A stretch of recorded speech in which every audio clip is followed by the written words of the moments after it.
11वां अध्याय। भगवान शिव की गंगावतरण तीर्थ में तपस्या।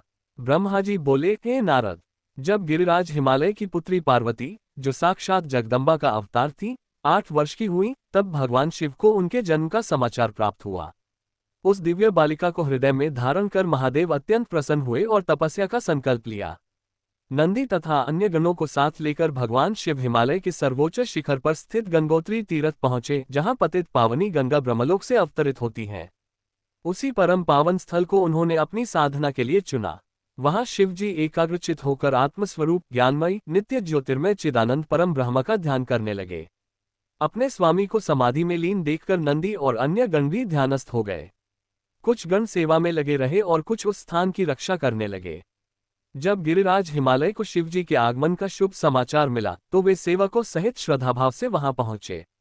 उन्होंने दोनों हाथ जोड़कर रुद्रदेव को प्रणाम किया और भक्तिभाव से पूजा अर्चना की।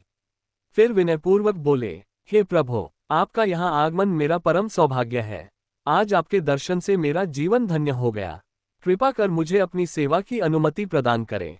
हिमालय के वचन सुनकर महादेव ने नेत्र खोले और मुस्कुराते हुए बोले, हे गिरिराज, मैं तुम्हारे शिखर पर एकांत में तपस्या करने आया हूँ। तुम तपस्या के धाम हो। गंगा के कारण तुम सदा पवित्र हो गए हो। मैं इस गंगा उद्गम स्थल पर बिना किसी विघ्न के साधना पूर्ण करना चाहता हूँ।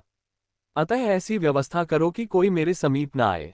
ये सुनकर हिमालय ने कहा, हे परमेश्वर, आपके चरणों का इस भूमि पर पड़ना मेरे लिए परम सौभाग्य की बात है। जो लोग युगों तक आपके दर्शनों के लिए तप करते हैं, आपने मुझे स्वयं दर्शन देकर कृतार्थ किया है। निश्चिंत रहिए, आपकी तपस्या में कोई बाधा नहीं आएगी। इतना कहकर गिरिराज हिमालय अपने निवास लौट आए।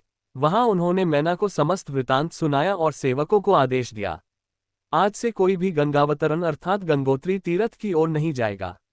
जो इस आदेश का उल्लंघन करेगा, उसे दंड मिलेगा।